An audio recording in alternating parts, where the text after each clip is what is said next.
সুপ্রিয় দর্শক, আমি আফজাল হোসেন স্বাগত জানাচ্ছি সম্পাদকীয়তে। নির্বাচন নিয়ে নানা মত রাজনৈতিক দলগুলোর। বিএনপি বলছে এবছর নির্বাচন না হলে সংকটে পড়বে দেশ। এনসিপি চাই আগে সংস্কার বিচার এরপর নির্বাচন।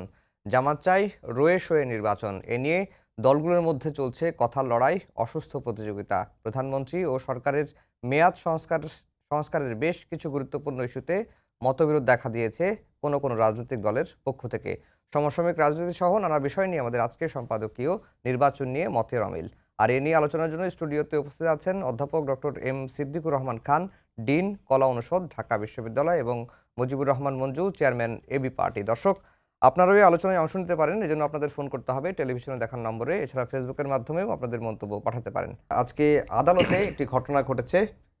ইশরাক হোসেন, ইঞ্জিনিয়ার ইশরাক হোসেন, বিএনপির নির্বাহী কমিটির সদস্য, তিনি একটি মামলা করেছিলেন। সেই মামলায় আজকে তাকে 5 বছর পর মেয়র হিসেবে আদালত ঘোষণা করেছেন, এবং আগের যে মেয়র ছিলেন ব্যারিস্টার ফজলুল তাপস, তার পদ বাতিল হয়েছে। মঞ্জু ভাই, আপনাকে দিয়ে আলোচনাটা শুরু করতে চাই। আজকে এর আগে আপনি জানেন যে চট্টগ্রামের মেয়র সাদাত হোসেনের পদ আদালতের মাধ্যমে ফিরে পেয়েছেন। তিনি শপথ নিয়ে এখন দায়িত্ব পালন করছেন। আজকে ইঞ্জিনিয়ার ইশরাক হোসেনকে মেয়র ঘোষণা করেছেন আদালত ঘোষণা করেছেন।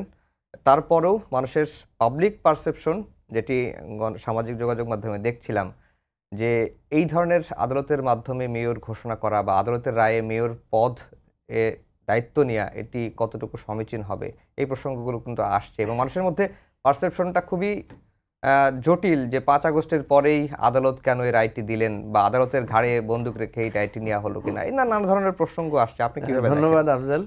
প্রফেসর খান এখানে আছেন এবং দর্শক মণ্ডলীকে শুভেচ্ছা। প্রথম কথা হচ্ছে যে একটি হলো রাজনৈতিক দিক, আরেকটি হচ্ছে আইনি দিক।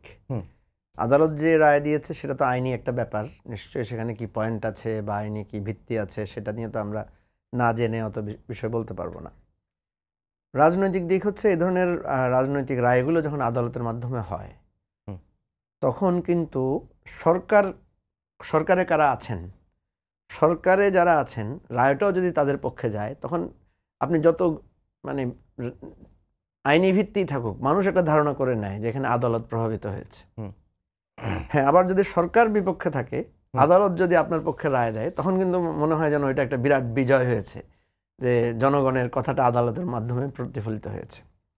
সেজন্য আমি একদম প্লেইন দৃষ্টিতে যদি আমরা দেখি, তাহলে আমরা দেখব যে এটা রাজনৈতিকভাবে অনেকে একটু বাঁকা দৃষ্টিতে দেখতে পারেন। যে চট্টগ্রামেও একই ঘটনা ঘটেছে, ঢাকা উত্তরে, ঢাকা দক্ষিণেও একই ঘটনা ঘটেছে। এখন কয়েকদিন পরে দেখা যাবে হয়তো ঢাকা দক্ষিণেও, ঢাকা উত্তরেও দেখা যাবে তাবেদ আওয়ালকে নির্বাচিত করা হয়েছে, এরপরে আরও অন্যান্য জায়গায় হতে পারে। তো সেজন্য আমি যেটা বলছি, হয়তো প্রশাসনিকভাবে, আইনিভাবে এটার একটা নিশ্চয়ই একটা লম্বা আইনি ফাইট হয়েছে, সেখানে একটা যুক্তিতর্ক হয়েছে, সেখানে বিষয়গুলো তুলে ধরা হয়েছে। কারণ এখানে হচ্ছে নির্বাচনটা বাতিল করার জন্যই আপনার আবেদন করা হয়েছিল। এখন কিন্তু সরকারও কিন্তু এই সিটি কর্পোরেশনের নির্বাচন বাতিল করেছে, এবং বাতিল করে কিন্তু ফজলুল তাপসকে অপসারণ করে সেখানে কিন্তু প্রশাসক নিয়োগ দিয়েছে। চিটংয়েও কিন্তু একই ছিল, রেজাউল করিমকে অপসারণ করা হয়েছিল, সেখানে প্রশাসক দেওয়া হয়েছিল। পরে আদালতের রায়ে দেখা গেল যে সাদাত হোসেন সেখানে বসেছেন, এবং তখন কিন্তু অনেকে কনফিউজ ছিল, যেহেতু সরকার এই সিটি কর্পোরেশন নির্বাচন বাতিল করেছে, সুতরাং সেখানে সাদাত হোসেন সেখানে বসতে পারেন কিনা, এটা নিয়ে কিন্তু প্রশ্ন উঠেছে। কিন্তু যেহেতু এটা নিয়ে কেউ আপিল করেন নাই, আদালতে ফার্দার কেউ ফাইট করেন নাই, সুতরাং সাদাত হোসেন সেখানে কিন্তু মেয়র হিসেবে কাজ করছেন। এখন এখানে আমরা দেখি কি অবস্থা হয়। এখানে যদি দেখা যায় যে ইশরাক হোসেন গিয়ে বসছেন, মেয়র হিসেবে দায়িত্ব পালন করছেন, এবং আদালতে কেউ ফার্দার চ্যালেঞ্জ করছে না, হয়তো রাজনৈতিকভাবে এটাকে অ্যাকসেপ্টেড করানো যাবে, কিন্তু একটা ভিন্ন মাত্রার, ভিন্ন দৃষ্টিভঙ্গি, ভিন্ন বিশ্লেষণ আসতে পারে। যেটি যদি ইশরাকের দল বিএনপি ক্ষমতায় থাকতো তাহলে হয়তো এই প্রসঙ্গটা আসতো, কিন্তু ইশরাকের দল বিএনপি তো ক্ষমতায় নাই। এখন অন্তর্বর্তীকালীন সরকার ক্ষমতায় আছে, বিচার বিভাগ স্বাধীনভাবে কাজ করছে, সেইখানে এই প্রসঙ্গটা আনাটা কি একেবারে অযৌক্তিক কিনা? হ্যাঁ, এটা নিয়ে একটু দ্বিধা সংকোচ থাকতে পারে, কিন্তু বাস্তবতা যেটা হচ্ছে, আমি আপনাকে বলছি পারসেপশন কি কাজ করছে। সরকারে বিএনপি নাই, কিন্তু আপনি দেখেন আদালত অঙ্গনে যত পরিবর্তন হয়েছে, সেখানে তো বিএনপিরই প্রাধান্য। অ্যাটর্নি জেনারেল যিনি নিয়োগ হয়েছেন, এরপরে ধরেন ডেপুটি অ্যাটর্নি জেনারেল থেকে পুরো সেট আপ, আইন অঙ্গন, বিভিন্ন জায়গায় যেটা হচ্ছে, সেখানে তো বিএনপিরই একটা প্রাধান্য আছে। আদালত অঙ্গনে বিএনপির একটা প্রাধান্য আছে। আমি বারবার বলছি, আমরা হয়তো কাগজে কলমে বলতে পারবো যে বিএনপি ক্ষমতায় নাই, হুম আইন জায়গায় আইন সঠিকভাবে কাজ করেছে, এখানে কোনো কিছু প্রভাবিত হওয়ার সুযোগ নেই, কিন্তু রাজনৈতিক বিবেচনাটা হবে ভিন্ন। রাজনৈতিক দৃষ্টিকোণ থেকে লোকেরা এটাকে ভালোভাবে দেখবে না, জি সেটা আমি বলছি। স্যার, এই যে যেটি মঞ্জু ভাই বলেন যে রাজনৈতিক দৃষ্টিকোণ থেকে এটাকে নানাভাবে ব্যাখ্যা করার সুযোগ আছে। ইশরাককে বলা হয় জনতার মেয়র এবং রাজনৈতিকভাবে সেটি তিনি বলতে স্বাচ্ছন্দ্য বোধ করেন। আর আমরা যতটুকু দেখতে পাচ্ছি যে 2020 সালের 1 ফেব্রুয়ারি যখন নির্বাচনটি হলো, এরপরে 27 ফেব্রুয়ারি যারা জয়ী হলেন ব্যারিস্টার ফজলুল তাপস তিনি শপথ নিলেন। সেই হিসাবে যদি 5 বছরের মেয়াদ ধরি তাহলে এই বছরের 27 ফেব্রুয়ারি মেয়াদটা শেষ হয়ে গেছে। এটি হয়তো ইশরাকও জানতেন বা তার আইনজীবীরাও জানতেন যে 5 বছরের মেয়াদ শেষ হওয়ার পরেও আইনি লড়াইটা চালিয়ে গেছেন। কি মানে কোন যুক্তি মনে হয় আপনার যে আইনি লড়াইটা চালিয়ে যাওয়ার পেছনে? ধন্যবাদ আপনাকে, মঞ্জু ভাইকেও শুভেচ্ছা এবং যারা এই অনুষ্ঠান দেখছেন তাদেরকেও। একটু আমাদের বিবেচনা করতে হবে যে এই যে আজকে রায়টি হলো সেটি কিন্তু কোনো সাধারণ আদালতে হয়নি, এটি হলো নির্বাচনী যে ট্রাইব্যুনাল আছে সেই ট্রাইব্যুনালে রায় হয়েছে। মানুষ যখন নির্বাচনের ব্যাপারে সংক্ষুব্ধ হয় তখন সংক্ষুব্ধ হলে তাকে নির্বাচনী ট্রাইব্যুনালেই যেতে হয় এবং তারা যখন 2020 সালে মনে করেছেন যে এই নির্বাচনে তাদের যে ফলাফল সেটা মানে ছিনতাই হয়েছে এবং ব্যারিস্টার ফজলে তাপস তিনি পেশিশক্তি ব্যবহার করে এবং মানুষের ভোটটা এক ধরনের মানে ছিনতাই করে বা ভোট কারচুপি করে তিনি মেয়র হয়েছেন, তখনই কিন্তু তারা এটার জন্য প্রতিকারে নির্বাচনের ট্রাইব্যুনালে গেছেন। এবং সেই নির্বাচনী ট্রাইব্যুনাল আপনি জানেন বাংলাদেশে এই ধরনের ঘটনা কিন্তু প্রথম না। মেয়াদ শেষ হয়ে গেছে সংসদের, হ্যাঁ কয়েক বছর গেছে, তারপরেও কিন্তু রায় হয়েছে এবং সেই রায়ে একজন বিজয়ী হয়েছেন, কিন্তু তখন আর এই সংসদের অস্তিত্ব নাই। কিন্তু একটা হলো যে যিনি এই দায়িত্বটি পালন করেছিলেন তার বৈধতা নেই, ছিল না।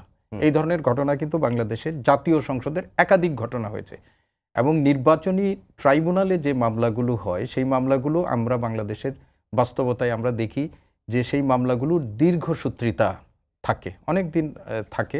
এবং আপনাদের মনে আছে যে যখন এই ফ্যাসিস্ট রেজিমে আমরা দেখতাম যখন নির্বাচন প্রসঙ্গে কথা বলা হতো, এই আপনাদের এখানেও এসে আমরা অনেকের সাথে কথা বলেছি, সেইখানে তারা বলেছে কথায় কথায় বলতেন যদি আপত্তি থাকেন ইলেকশন ট্রাইব্যুনালে যান না, আপনারা ট্রাইব্যুনালে গিয়ে সেখানে মামলা করেন, সেইখানে মামলার। তারা জানতেন যে সেই ট্রাইব্যুনালে মামলা করলে সেটা দীর্ঘসূত্রিতা হয় এবং সেই দীর্ঘসূত্রিতার মধ্য দিয়ে শেষ পর্যন্ত যারা এই মামলাগুলো করেন একটা সময়ে হয়তো তারা আর আগ্রহটা সেখানে থাকে না এবং টেনিউরটা শেষ হয়ে যায়।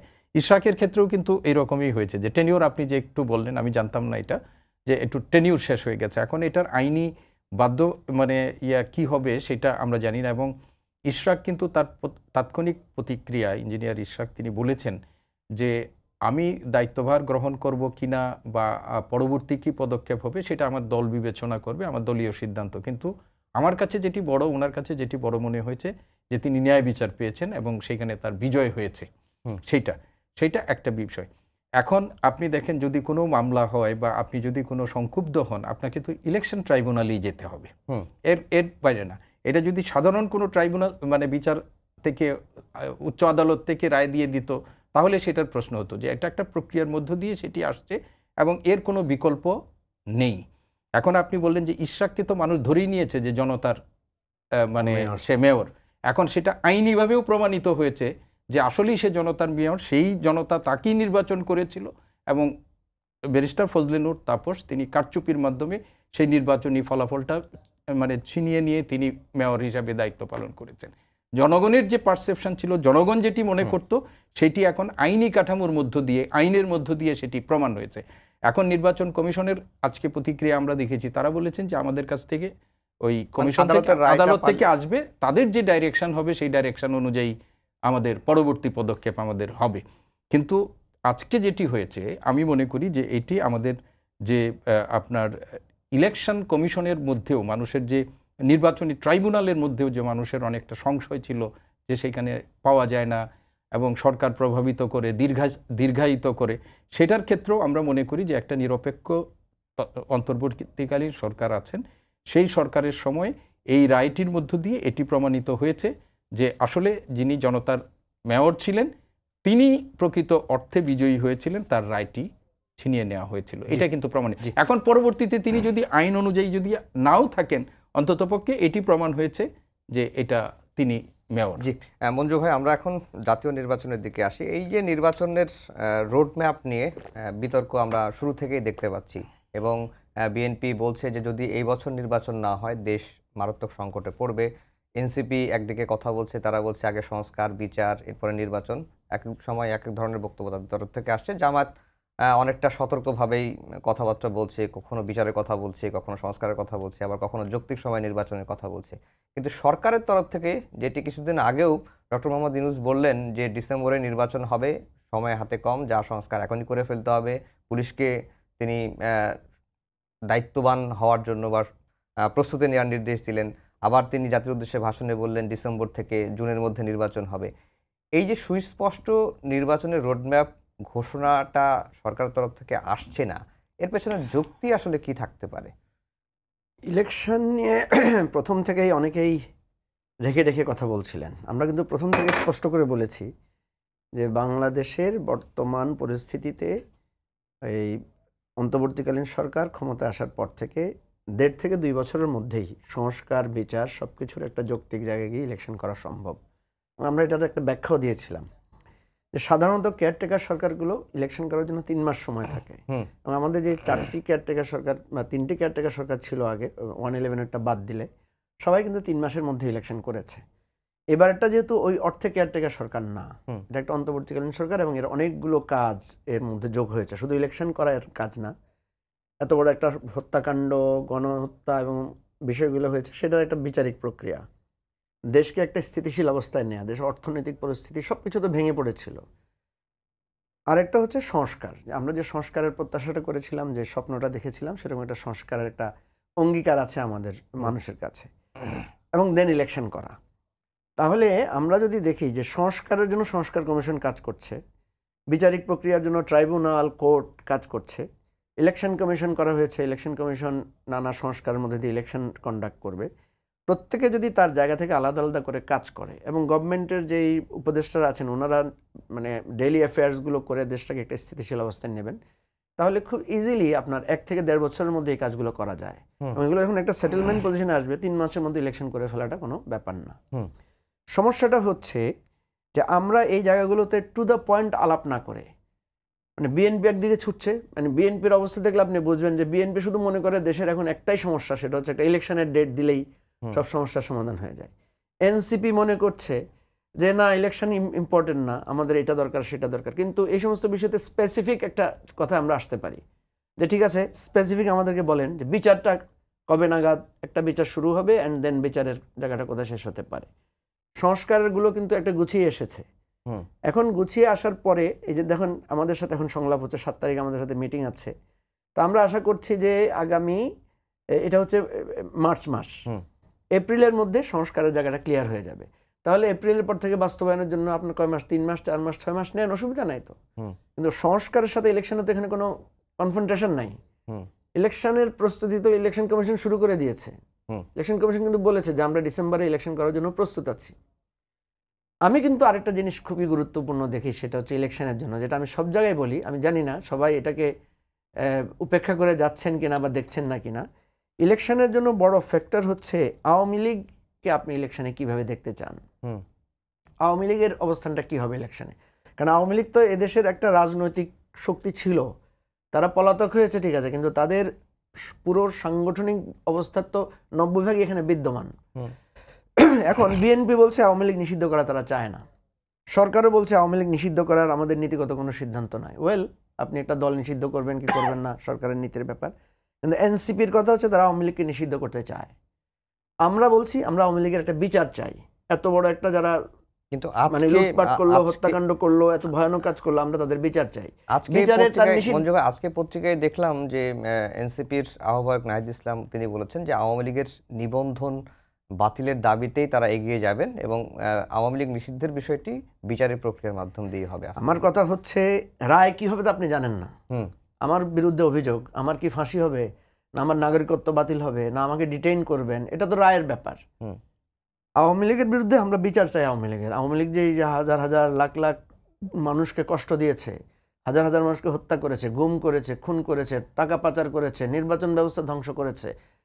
আমরা এটা একটা বিচার চাই। সেটাই বিচারের রায় কি হবে আমরা চাই। হ্যাঁ, আমরা বিচারের দাবি করছি যে আওয়ামী লীগ নিষিদ্ধ হোক, আওয়ামী লীগের নিবন্ধন বাতিল হোক। পৃথিবীর ইতিহাসে তো দল নিষিদ্ধ করার ঘটনা আছে, বাংলাদেশেই তো আছে। বাংলাদেশে দল নিষিদ্ধ হয়েছে না, 72 সালে দল নিষিদ্ধ হয়েছে না। আওয়ামী লীগ নিজেই তো নিজেকে নিষিদ্ধ করেছে বাকশাল কায়েমের মাধ্যমে। সুতরাং এই জায়গাগুলো এমন না যে যারা বলেন যে দল নিষিদ্ধ করা যাবে না, দল নিষিদ্ধ করা যাবে, যাবে না কেন? কথা হচ্ছে আপনি করবেন কিনা, করার কনসিকুয়েন্স কি আছে। এখন আফজাল, আপনি দেখেন, সরকার বলছে আওয়ামী লীগকে সে নিষিদ্ধ করবে না, আওয়ামী লীগকে সে, তাহলে আপনি তো আওয়ামী লীগকে কোনো মিটিংয়ে ডাকছেন না। আপনি কি জানেন এই সরকার যতগুলো আমাদের সাথে রাজনৈতিক মিটিং আলোচনা ডাকে, সেখানে তো আওয়ামী লীগ এবং জাতীয় পার্টিকে ডাকছে না, ওয়ার্কার্স পার্টি সহ অন্যান্য যারা আওয়ামী লীগের এলাকা ছিল তাদেরকে ডাকছে না। তা আপনি যদি ইলেকশন করতে হয় এবং আওয়ামী লীগকে যদি আপনি স্বীকার করেন যে আওয়ামী লীগ একটা বৈধ রাজনৈতিক দল, তার এত হত্যাকাণ্ড, এত অপরাধ সত্য, তাহলে আপনাকে ইলেকশনে আওয়ামী লীগকে ডাকতে হবে না মিটিংয়ে? আওয়ামী লীগের অধিকারের প্রশ্ন আছে না? আওয়ামী লীগ যদি বলে যে এই, আওয়ামী লীগ অলরেডি বলেও দিয়েছে, আমি দেখলাম যে মিস্টার আরাফাত সম্ভবত গোপন জায়গা থেকে বার্তা পাঠিয়েছে যে আওয়ামী লীগ এই সরকারকে তো সে মানেই না, সে তো এই সরকারকে স্বীকৃতি দেয় না, তাহলে এই সরকারের অধীনে নির্বাচনে যাবে না বলে আওয়ামী লীগের অবশ্য বিশ্বাস নাই, বলে যাবে না বলে আবার যাওয়ার জন্য ব্যাপার না। এখন কথা হচ্ছে এই জায়গাটা যদি স্পষ্ট না হয়, আমি তো বলেছি, দেখেন বিএনপি বলছে সে আওয়ামী লীগের রাজনীতিকে সে নিষিদ্ধ করতে চায় না, কিন্তু কালকে যদি ছাত্রলীগের একটা মিছিল বের হয়, আমি সেদিন দেখলাম যে ধানমন্ডিতে ছাত্রলীগের একটা মিছিল বের হয়েছে, ছাত্রদলের ছেলেরা গিয়ে সেটাকে প্রতিরোধ করেছে। আপনি এখন যদি শুনেন কোথাও যে আওয়ামী লীগের ধরেন কোনো একজন খুনি বা কোনো একজন খারাপ লোকের নাম আপনি যে বললেন যে এই লোকটা, সে ফর এক্সাম্পল ধরেন হাসান মাহমুদ অমুক জায়গায় আছে, ঠিক আছে, বা যাদের সম্পর্কে খুব বদনামি আছে, বা ধরেন পুলিশের বেনজির সাহেবকে কোথাও পাওয়া গেল ঢাকা শহরে, আপনি দেখবেন বিএনপি জামাতের লোকেরা সবার আগে সেখানে গিয়ে ঘেরাও করবে। তাহলে এই যে একটা ভোলাটাইল সিচুয়েশন, আপনাকে হয় আওয়ামী লীগের ব্যাপারে একটা সিদ্ধান্তে যেতে হবে, আর নাইলে আপনাকে বলতে হবে হ্যাঁ আমরা আওয়ামী লীগকে ইলেকশনে চাই, অসুবিধা নেই, সে রাজনৈতিক অধিকার ভোগ করবে। কিন্তু এই যে অস্পষ্টতা নিয়ে আপনি যখন ইলেকশনে যাবেন, আওয়ামী লীগ যেখানে মিছিল করবে সেখানে জনগণ যদি প্রতিহত করে, সেখানে কি তাদের আইনগত সেই প্রোটেকশনটা আছে? আমাদের পুলিশ আর্মির এখন যে মোবিলাইজেশন আমরা দেখতে পাচ্ছি, কোথাও তো আমরা দেখতে পাচ্ছি না যে খুব বেশি মানে অ্যাক্টিভ তৎপরতা সেভাবে আছে, সেটা তো নাই সেখানে। এই জায়গাটাকে আমি বেশি চ্যালেঞ্জিং মনে করছি। নির্বাচনের তারিখ, নির্বাচন আগে হবে না পরে হবে, চাইতে গুরুত্বপূর্ণ হচ্ছে নির্বাচনের পরিবেশ পরিস্থিতি সৃষ্টি হওয়া। জি স্যার, যেটি মঞ্জু ভাই বললেন যে সংস্কার এবং নির্বাচন মুখোমুখি নয়, কিন্তু আমরা দেখতে পাচ্ছি যে সংস্কার এবং নির্বাচনকে মুখোমুখি করা হচ্ছে, এর পেছনের কারণটা?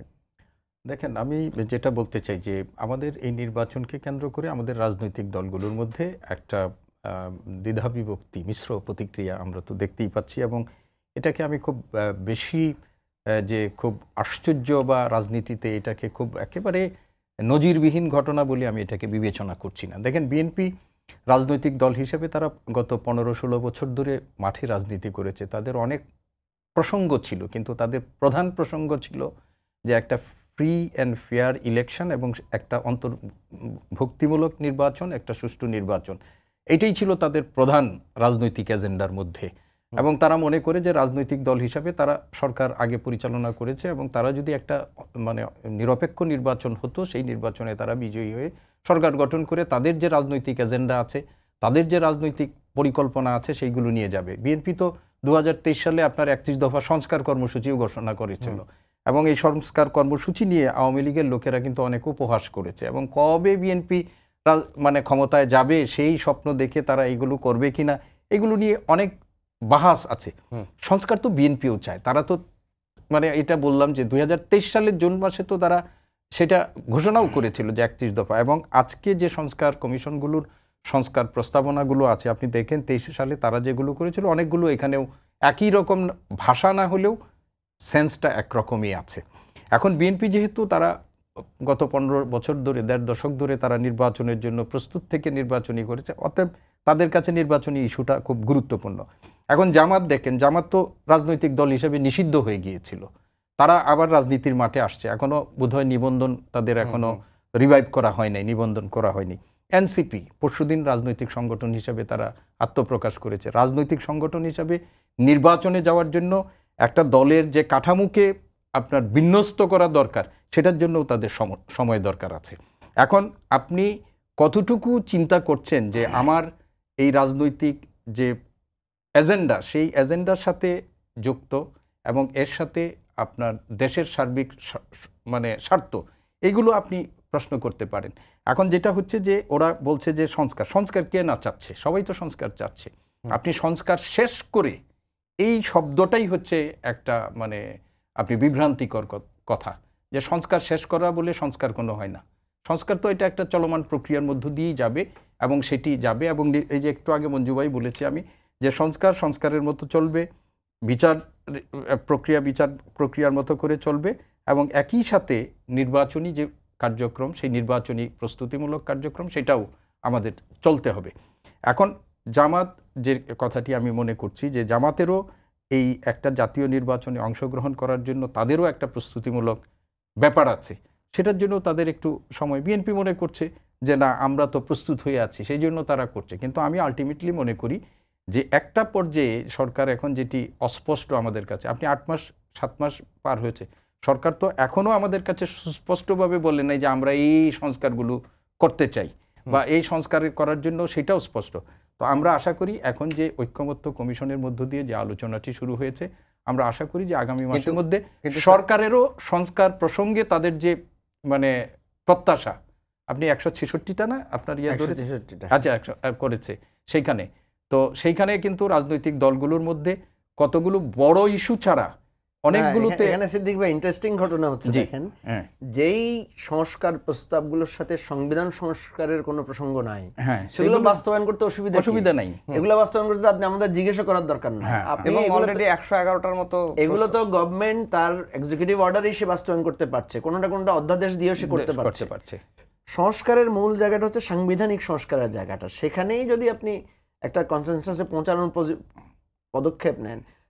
সংস্কার বলতে অনেক কথা হচ্ছে, কিন্তু অন্যান্য সংস্কার দিতে বাধা কোথায়? বাধা তো না। হ্যাঁ, তো সেইখানে আজকে দেখেন 12 দলীয় জোট গেছে, তারাও কিন্তু সরকারের ওইগুলোর মধ্যে 110টার সাথে কম বেশি তারা কিন্তু এটা একটা রাজনৈতিক টার্মের মধ্যে পড়ে গেছে। একটা জিনিস দেখলাম যে বিএনপির বড় আপত্তি যে সংসদের মেয়াদ এবং একজন ব্যক্তি পরপর 2 বারের বেশি প্রধানমন্ত্রী, না এটা তো তাদের 31 দফার মধ্যেই আছে, এটা থেকে তো তারা সরার কোনো সুযোগও নাই। তারাও এটা মনে করে যে পরপর একজন ব্যক্তির কিছু বিষয় আছে। তাদের বড় প্রশ্ন হচ্ছে যে গণপরিষদ, বাংলাদেশের নাম পরিবর্তন, স্থানীয় নির্বাচন আগে না, এই কতগুলো বড় প্রশ্ন তাদের বিরোধ আছে। কিন্তু তাদের যে 31 দফা সেখানেই তো আছে যে কোনো লোক। আর আমি শেষ কথাটা যেটা বলতে চাচ্ছিলাম মঞ্জু ভাইয়ের মতো, যে উনি বলছেন যে ছাত্রলীগ, যেখানে ছাত্রলীগ এখন নিষিদ্ধ সংগঠন, আওয়ামী লীগ এখনো নিষিদ্ধ হয়নি, কিন্তু আওয়ামী লীগের যারা ক্রিমিনাল, আওয়ামী লীগের নাম দিয়ে নেতৃত্ব যারা, তারা প্রতিরোধের মুখোমুখি হচ্ছে। যতটুকু না সংগঠন হিসাবে, তার চেয়ে হলো ব্যক্তি হিসাবে তারা মানে মানুষের প্রতিরোধের মধ্যে পড়ে যাচ্ছে। তো আমরা মনে করছি যে এই ঐক্যমত্য কমিশনের সাথে রাজনৈতিক দলগুলোর আলোচনার পরিপ্রেক্ষিতে যে ব্যাপারটা আসবে, সেটা আমাদের রাজনীতিতে আরো অনেক মানে মঞ্জু ভাই, এনসিপি নির্বাচনের কথা বলছে, তারাও নির্বাচনের প্রস্তুতি নিচ্ছে। আমরা গণমাধ্যমে দেখতে পাচ্ছি যে তাদের নেতাকর্মীরা এলাকায় যাচ্ছেন, শোডাউন করছেন এবং নির্বাচনের প্রস্তুতি কিন্তু তারা নিচ্ছেন। আবার একদিকে তারা আবার গণপরিষদের নির্বাচনের কথাও বলছেন যে ঈদের পরে গণপরিষদ নির্বাচনের দাবিতে তারা কর্মসূচিতে যাবেন, র্যালি করবেন, গণমাধ্যমে আসছে। তো তাদের এই অবস্থানটাকে আপনি কিভাবে দেখছেন আগামী নির্বাচনে?